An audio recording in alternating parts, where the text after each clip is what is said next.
La clé du soi.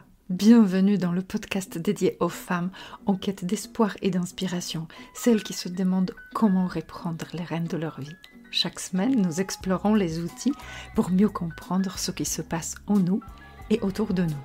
Je suis Julita, votre guide dans cette aventure de la découverte de soi. Je partagerai avec vous des outils pratiques pour relever les défis de la vie. Je vous réserve également des rencontres inspirantes avec des invités passionnants. Abonnez-vous dès maintenant et ensemble, ouvrons les portes vers une vie épanouissante. J'ai le plaisir de recevoir aujourd'hui Patrick Heurtaud. Le podcast est enregistré en direct. Patrick est en face de moi. Un grand plaisir. Bonjour Patrick. Bonjour Julita. Le mot partage, c'est le mot clé. Je pense à toi parce qu'on s'est rencontrés dans une conférence de Sudoise Entreprise que tu présides. Tu mets tout en œuvre pour que toutes les compétences, les idées des entrepreneurs dans l'Oise soient partagées. Et ça, c'est rare et c'est précieux. Donc, merci pour ça. Et puis, c'était une conférence où je t'ai vu déguisée au cow-boy. Je me suis demandé, mais qu'est-ce que c'est ce bonhomme ? Et derrière cette image de, on va dire, rigolo, entre guillemets, tu as partagé des outils très précis et précieux sur la gestion du temps. Et j'ai vu un homme organisé, conscient de ce qu'il fait, de ce qu'il doit faire, avec des objectifs, les stratégies, une machine de guerre quelque part. Oula. Alors la guerre, si je suis en cow-boy, c'est la guerre de sécession. Donc, c'est ça. Voilà. Alors pour rappeler un peu le contexte, on était à la mer de Sable. Oui. Donc il fallait s'adapter à la situation de la mer de Sable. Le Et puis moi je dis toujours, c'est intéressant parce que j'imagine, je suis sans job. J'arrive à la mer de Sable, habillé en cow-boy avec, parce que j'étais avec la voiture américaine aussi, parce que c'était ça aussi intéressant. Ah bah c'est drôle, j'ai eu un job tout de suite. Bah, c'est ça qui est important. Parce que quand on partage justement les émotions, il faut que ça soit marquant. Et là, c'était marquant. Quand tu as 100 entreprises devant toi et que tu leur expliques comment gérer le temps des dirigeants, des cadres qui étaient présents, etc. Là, ce qu'ils ont vu, ils ont vu effectivement des outils qu'ils ont pu mettre en application directement avec quelqu'un qui ne se prenait pas au sérieux, mais qui était du même bord qu'eux. Et ça, c'est intéressant. Et on en parlera peut-être dans 3, 4 ans, 5 ans peut-être, et ils auront encore cet esprit-là, cette conférence, etc. Parce que sinon, t'as pas de... Enfin, il faut rester pro de toute manière malgré tout, même tout en ne prenant pas au sérieux. Mais ta force réside aussi qu'au moment où tu as commencé à nous parler de tous ces outils et nous donner les tips, comment s'organiser pour que nos vies professionnelles soient plus efficaces, on a quasiment oublié ta tenue de cow-boy. On a vu le dirigeant, l'expert, avec l'expérience, quelqu'un qui a mené plus de projets que peut-être les 100 réunis. Non, bien sûr que non, ils ont eu peur. Donc ils étaient obligés d'écouter. J'avais 2 colts. Ah oui, c'était ça. Ils étaient obligés d'écouter. Moi, je croyais qu'ils étaient en plastique. Ah non, c'était des vrais. Ah bah non, il faut être sérieux et pro. Donc ça veut dire que faut être sérieux et pro, partager toujours dans le même contexte. Sinon, tu passes pour un guignol. Un peu. Voilà, et c'était pas l'objectif. Ouais. Donc oui, on a oublié la tenue. Je te laisse te présenter. Oh, bah c'est très simple. Moi, j'ai 58 ans maintenant, donc je suis pas un jeuneau, mais il faut garder l'esprit jeune. Regardez, 25 ans d'âge, comme je dis toujours, et me présenter d'un point de vue professionnel. Donc moi, ça fait à peu près 30 ans que je fais, 35 ans que je fais de l'industrie, et donc de l'industrie dans le domaine des systèmes d'information et de l'électronique digitale. Et j'ai travaillé pour 3-4 groupes importants, tous étrangers. Donc, et je suis désormais président d'une entreprise qui s'occupe des projets complexes dans le domaine des prestations de services, toujours dans le domaine de l'électronique digitale. Et j'ai une petite équipe qui travaille sur différents pays dans ce domaine-là. Voilà. Alors, moi, ce qui me plaît, c'est que derrière un homme que j'ai vu avec beaucoup de force de dérision, qui ne prend pas toujours la vie au sérieux, il y a une grande expertise, il y a ce expert des projets complexes. Et il y a un homme de courage et de conviction. Et c'est ce côté-là qui m'intéresse. Ah ben écoute, je suis un peu touché par ce genre de réflexion. Effectivement, il ne faut pas se prendre au sérieux. À quoi ça sert de se prendre au sérieux? Puisque de toute manière, aujourd'hui, t'en as tellement qui sont autour et qui ne prennent pas la vie du bon côté qu'aujourd'hui, avoir cette expertise sans se prendre au sérieux, c'est aussi transmettre et partager, je dirais, son savoir-faire avec les autres. Et moi, j'aime bien faire ça. C'est-à-dire qu'en France, la méthodologie française, c'est de garder les informations pour soi en disant « j'ai le pouvoir ». Non, moi, ça ne m'intéresse pas, ça. Moi, partager les informations avec d'autres sur différents sujets, ou apprendre, ce qu'on apprend tous les jours, ça, c'est plutôt quelque chose qui m'intéresse, et ça, c'est bon. Prendre les choses avec dérision, c'est aussi avoir cet aspect sensible du chef d'entreprise aujourd'hui qui est accessible.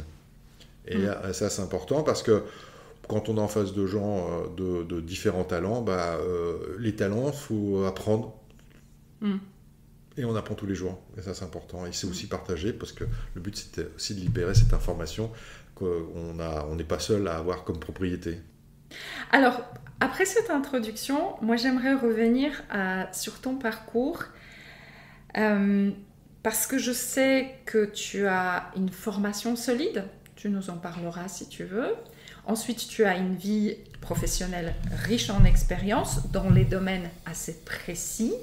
Tout ça a demandé souvent des sorties de zone de confort. Comment tu as géré tout ça? Comment gérer la sortie de la zone de confort? Le fait de ne pas te prendre au sérieux, mais d'avoir un background suffisamment solide. Bon, je peux en parler. Je suis sorti de l'école à 26 ans. J'ai à la fois un background technique dans le biomédical et d'imagerie, traitement d'images, mais également un background dans la partie marketing international et dans le management. Donc déjà, ça te donne des outils. Ces outils-là, c'est des choses que tu apprends, qui te permettent justement de raisonner et d'appréhender toutes les situations. En tout cas, ça te donne un maximum de chances d'appréhender toutes les situations que tu vas rencontrer dans ta carrière. Ça, c'est important. Donc, donc tu as ta zone de confort, elle a une limite. On a tous une limite sur sa liste sa zone de confort. Et ces outils-là, quand tu les mets en application dans tous les domaines, c'est vrai dans le domaine privé, c'est vrai dans le domaine professionnel, quand tu as à gérer par exemple des projets, puisqu'on parlait des projets complexes tout à l'heure, on fait comme les mathématiques, c'est-à-dire qu'on prend le projet dans sa globalité et on le découpe en petits morceaux simples. Et quand tu les as découpés en petits morceaux simples, et après tu les réunis, c'est un peu comme le Rubik's Cube. Le Rubik's Cube, c'est complexe. Mais on ne le découpe pas, le Rubik's Cube. On ne le découpe pas, mais tu as combien d'étapes? Tu peux le faire les yeux fermés.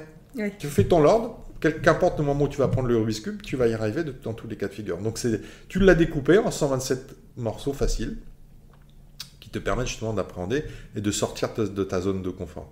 Et c'est ça qui est intéressant. Après c'est la vie qui te guide. Est-ce que dans la vie hors cadre strictement professionnel, tu appliques ce fonctionnement de découper en morceaux? Moi, je dis toujours que ce soit dans la vie professionnelle ou dans la vie privée, quel que soit ce que tu as à faire, il y a un critère de base qui est simple, c'est taux de plaisir sur taux de contrainte. Quand les contraintes sont plus importantes que les plaisirs, il faut arrêter. Il ne faut pas le faire. Dans le professionnel, des fois, tu es un peu obligé. Donc, il faut faire en sorte que tu mettes les plaisirs, de toute manière, au-dessus des contraintes. Donc, moi, dans ma vie professionnelle, c'est ce que j'ai fait. Pour exemple, je ne comprends pas ceux qui vont faire 3-4 heures par jour de transport pour aller gagner 300, 400, 500 euros de plus, alors que s'ils travaillaient proche de chez eux, ils seraient beaucoup plus heureux et ils gagneraient quasiment la même chose, tout confondu. Et ils ont oublié le critère santé, le critère temps, le critère stress, qui de toute manière leur ralentit la vie ou la durée de vie, je dirais, par rapport à ça. Donc, c'est pour ça que je parle de taux de plaisir. Et que la différence aujourd'hui, t'enlèves ces contraintes, parce que c'est une contrainte aujourd'hui. Donc, il faut se mettre le maximum de chances de son côté pour faire ce que tu as envie de faire.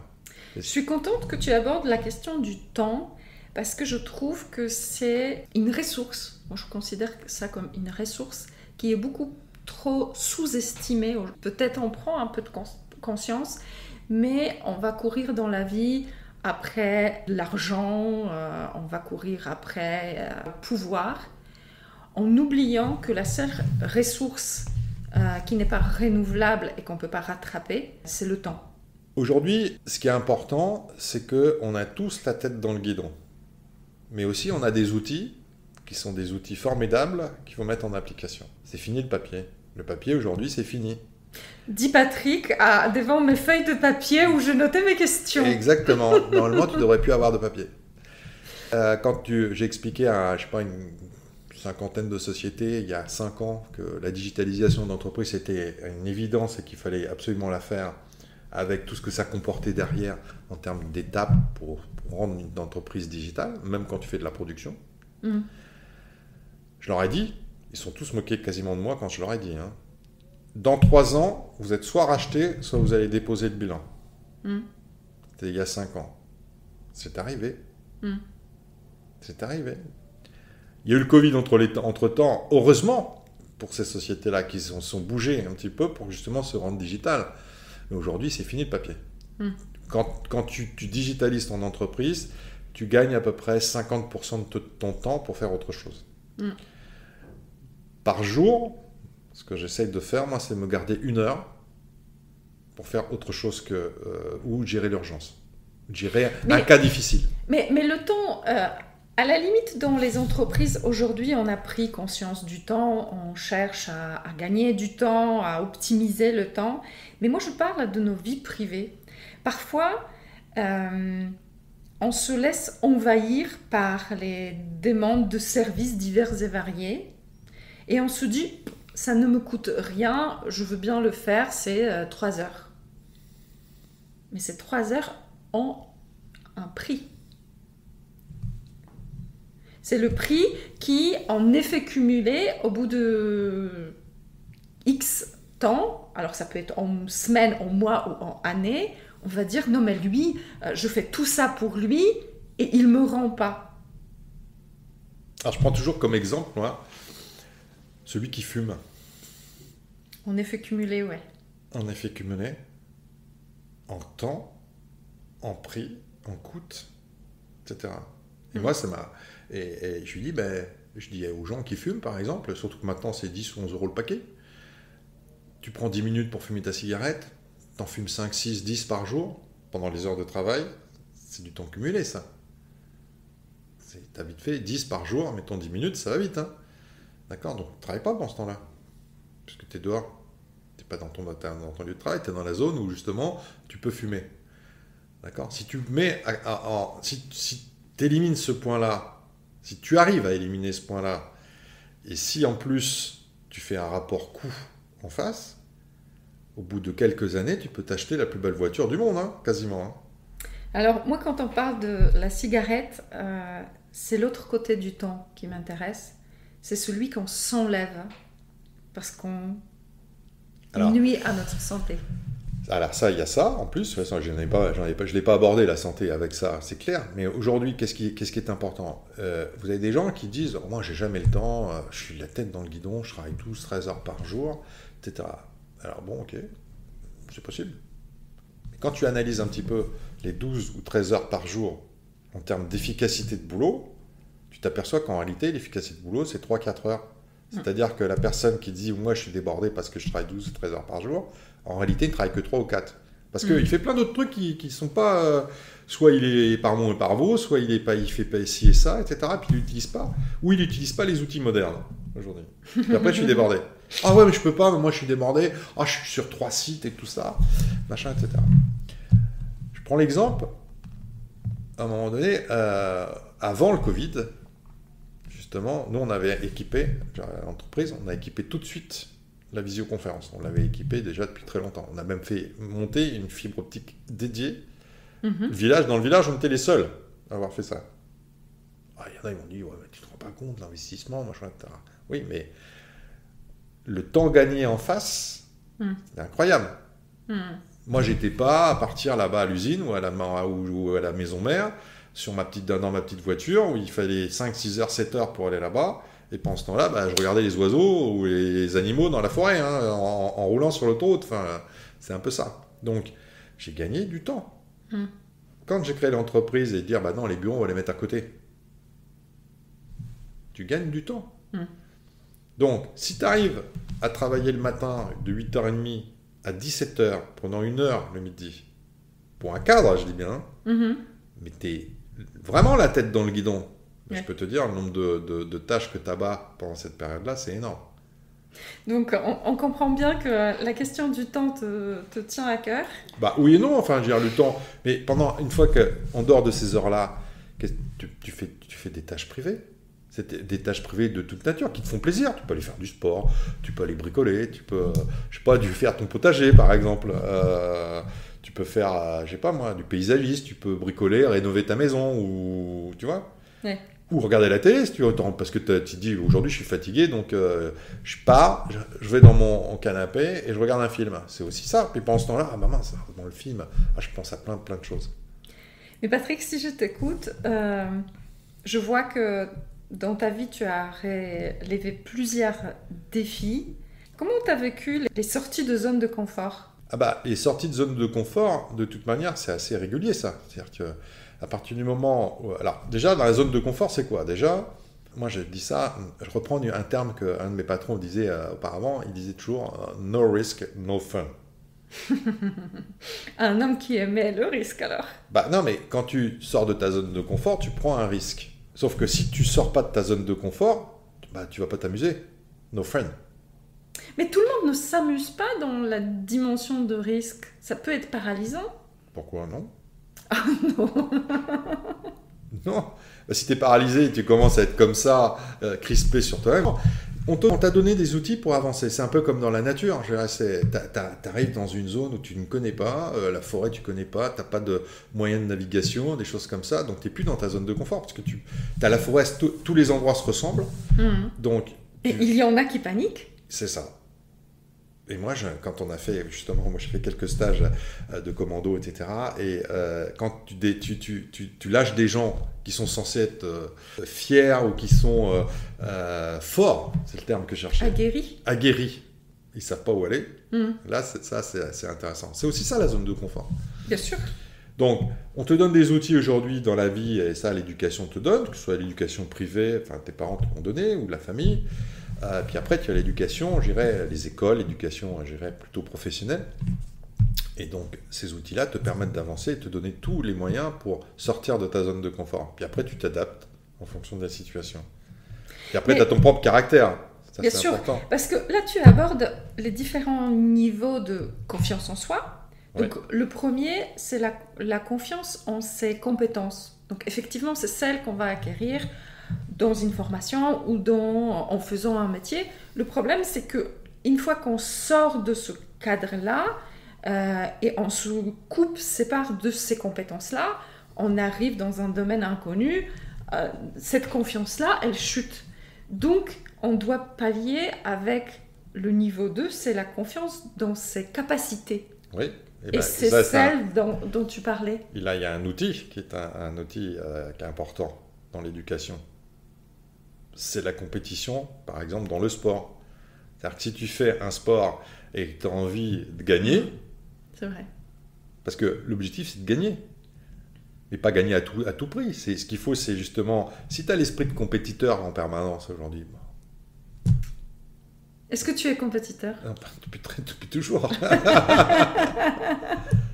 C'est ça qui est important. C'est ça qui te permet justement... Parce que là... En gros, quand tu sors de ta zone de confort, tu es presque avec, comme à l'examen où tu es devant ta feuille blanche et puis des fois tu ne sais pas sortir un mot. Donc là, tu te raisonnes un peu. Ce qui te permet de raisonner, c'est la capacité de pouvoir te concentrer à penser à autre chose que la feuille blanche. Et c'est ça qui est intéressant. Le sport t'aide parce que ça te permet d'avoir le mental. Et il faut garder le mental. Sinon, tu déprimes, tu fais des burn-out. Tous, hein. Ouais. Alors ça, je dis toujours, moi, à tous celui qui me dit oh, non, moi, je suis un homme fort ou je suis une femme forte.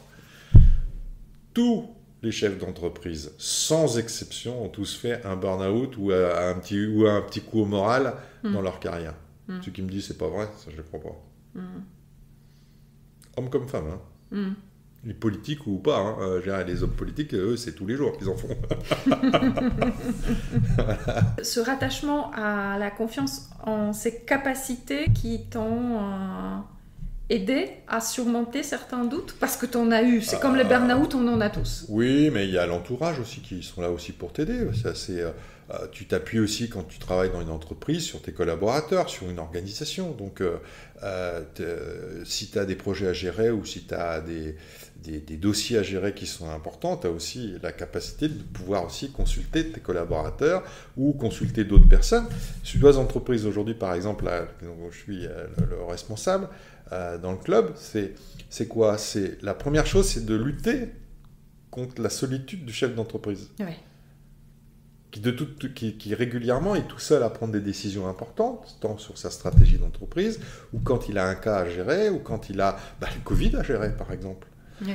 Ça, c'était dramatique pour certains. Donc, et si tu n'as pas tes pairs qui sont là pour t'aider et pas te juger, parce qu'ils ne sont pas là pour te juger, tu sombres lamentablement. Et là, tu n'es plus dans ta zone de confort. Là, tu es carrément out de toute la zone. Donc, et ça c'est pas bon. Donc, voilà. Après, faut pas se prendre au sérieux. Et puis, de temps en temps, faire un peu de dérision, c'est toujours intéressant. Donc, tiens, pourquoi pas faire du théâtre comme on a vu la dernière fois. Exactement. Lors du festival à quoi? Pourquoi pas? Ça, c'est intéressant. Qu'est-ce qui t'inspire aujourd'hui dans la vie? Qu'est-ce qui m'inspire? Ouais. Découverte. Puis le partage. Et comment tu nourris ces besoins au quotidien? Ah bah ça, faut être curieux, hein, déjà. Et tu l'es? T'es obligé. Si t'es pas curieux sur un sujet, ça n'a pas d'intérêt. Le but, c'est de s'intéresser je dis pas à tous les sujets, ça veut pas dire être Shiva et aller dans tous les sens. Hein. Ouais. C'est pas ça. C'est simplement, c'est que quand tu as un sujet un peu sérieux, c'est souvent sérieux, hein, à gérer, il faut s'intéresser au sujet et puis aller dans le fond des choses. Parce que les gens ne vont pas au fond des choses. Voilà, au bureau, dans l'entreprise, j'ai des apprentis. Je leur apprends à faire ça. Encore ce matin au café, quand je leur ai dit, on va travailler sur un sujet, bon, peu importe le sujet, et je leur ai dit, c'est pas moi, si vous m'envoyez le schéma que vous avez trouvé sur Internet, c'est retour à l'envoyeur. Hein. Moi, je vais vous me donner l'explication, et que vous alliez dans le fond des choses, et que vous devez anticiper mes questions. Et anticiper mes questions, ça va être compliqué, mais si vous arrivez à faire ça, vous allez gagner, parce que vous allez justement aller dans le fond des choses. Et ça, il y a beaucoup de gens qui font du superficiel. Donc la curiosité, le partage, tu as dit? Oui. Puis être pro. Hein. C'est quoi être pro? Être pro, c'est-à-dire qu'à partir du moment... quand on a des solutions ou des systèmes ou ou du partage à faire, il faut rester pro. Et ça, c'est vrai dans tous les domaines. Si tu n'es pas pro, je pense que tu ne vas pas être considéré. Mais surtout, là, on va considérer effectivement, tu m'as dit tout à l'heure, à la mer de sable, je suis arrivé en cow-boy, puis à la fin, on a vite oublié que j'avais un costume. Parce que tu étais pro. Si j'étais resté gay, si on m'avait considéré, c'est le cow-boy, mais lui, ça va, donc là, ça n'aurait pas été. C'est ça qui est intéressant. Un dernier mot pour finir? Parfait, merci de m'avoir invité. Merci pour tes partages. Voilà. Parce que j'aime beaucoup cette force d'avancer, de se poser des questions, mais des bonnes questions, d'avoir cette confiance en ses capacités. C'est important. Surtout, aujourd'hui, on parlait de post-Covid. On va finir peut-être par là. Dans mon activité de coach, j'accompagne des coachs qui se lancent. Et aujourd'hui, on vit dans un monde où chacun peut ouvrir une entreprise, donc il va être auto-entrepreneur, derrière son ordi dans sa cuisine. Et il ne fait pas l'effort ou il n'a pas la possibilité de s'entourer des gens qui font la même chose, vivent les mêmes difficultés et ont les mêmes inspirations. Autrefois, quand on ouvrait une entreprise, forcément, on était entouré. On allait voir des clients, on voyait le retour. Quand notre produit n'allait pas, on le voyait tout de suite sur le visage de futurs clients. Aujourd'hui, on poste un truc sur des réseaux sociaux, il y a des likes de la famille, des amis par courtoisie, mais on ne sait pas quel est le retour. Et on se fait des nœuds au cerveau tout seul derrière son ordinateur. Alors, ça c'est un point, et ça sera probablement ma conclusion. Il ne faut jamais douter. C'est-à-dire qu'il ne faut jamais douter de ses capacités. Non, mais je plaisante pas. Je sais que tu ne plaisantes pas, mais c'est tellement... Il y a certains qui disent « Non, mais tu rigoles, comment je doute tous les jours. Oui, donc, comment faire pour ne pas douter ?» Voilà, comment faut faire pour ne pas douter? C'est comme tu jettes quelqu'un à l'eau et tu lui dis « Tu ne noies pas. » Moi, je me noie. Tu plaisantes, mais la première fois, moi, quand on a appris à nager, je ne savais pas nager. Oui, comment évidemment. Donc, ma moralité, oui, c'est trivial, mais qu'est-ce qu'on a fait? Le coach, en l'occurrence le prof de sport, il nous a balancé dans l'eau. Ah bah tu savais pas nager, ça fait drôle, hein? Et pourtant, on a appris à surmonter ses peurs. Ce que je veux dire par là, c'est ne jamais douter, garder le mental et qu'on ait tous des talents, même si on n'a pas l'impression d'en avoir. Je prends un exemple tout simple. La dernière Afterworks qu'on a fait, à la forêt, j'ai vu une dame, alors je ne vais pas citer son nom ni sa fonction, mais elle était en recherche d'emploi, elle voulait complètement, ça faisait 25 ans qu'elle était dans le même métier, enfin dans les mêmes types de métiers, et elle voulait changer, mais elle me dit, je ne sais rien faire. À part ça, je ne sais rien faire. Alors, en 5 minutes, j'ai posé 3-4 questions, elle savait faire plein de choses. Son visage a complètement changé. Ouais. C'est ça, il ne faut jamais douter de soi et de ses capacités.